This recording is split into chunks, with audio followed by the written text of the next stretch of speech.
Dans le monde n'était préparé à faire face à la pandémie, certains, à l'instar d'Israël, pourraient s'en sortir un peu mieux grâce à la technologie.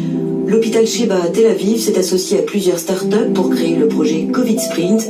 Médecins, informaticiens et ingénieurs travaillent ensemble pour tenter de freiner l'expansion de la pandémie. Reportage Uri Schneider. L'hôpital Sheba à Tel Aviv n'est pas seulement le plus grand centre médical du Proche-Orient, il est aussi à la pointe des innovations au niveau mondial. En janvier dernier, quand le professeur Eyal Zimlichman a appris que l'hôpital allait accueillir des malades infectés par le coronavirus, il a immédiatement réagi. Nous avons appelé toutes les start-up du pays pour leur demander ce qu'elles avaient à nous proposer comme technologie innovante susceptible de nous aider dans le domaine du soin, du diagnostic et de la médecine numérique. Au cœur des préoccupations, la question de la protection du personnel médical face à cette maladie hautement contagieuse. Dans cette ville high-tech qui est Tel Aviv, l'entreprise Early Sense a été une des premières à proposer une solution. En temps normal, des dizaines de personnes travaillent ici. Désormais, tout ou presque sont en télétravail. L'équipe a élaboré un produit qui pourrait aider les hôpitaux, des capteurs installés sous le matelas qui mesurent la tension et la respiration du patient.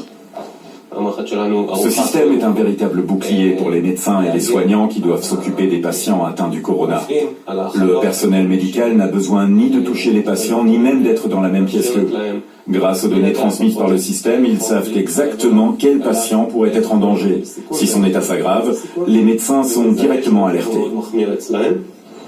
À l'Institut Weizmann aussi, des chercheurs, mathématiciens et informaticiens travaillent d'arrache-pied pour trouver des solutions permettant d'arrêter le virus. Eran Segal est informaticien. Il a développé une banque de données élaborée à partir de questionnaires portant sur le coronavirus. 250 000 personnes ont déjà répondu. Les résultats permettent de déterminer dans quel quartier, quelle région il y a des malades. À partir du moment où nous avons identifié des malades potentiels, nous pouvons dire au ministère de la Santé d'envoyer des équipes qui testeront les personnes positives au coronavirus et les mettront en quarantaine. Cela permet de stopper le virus bien avant qu'il se propage. 15 pays, dont la France et l'Allemagne, veulent adopter la stratégie de l'Institut Weizmann.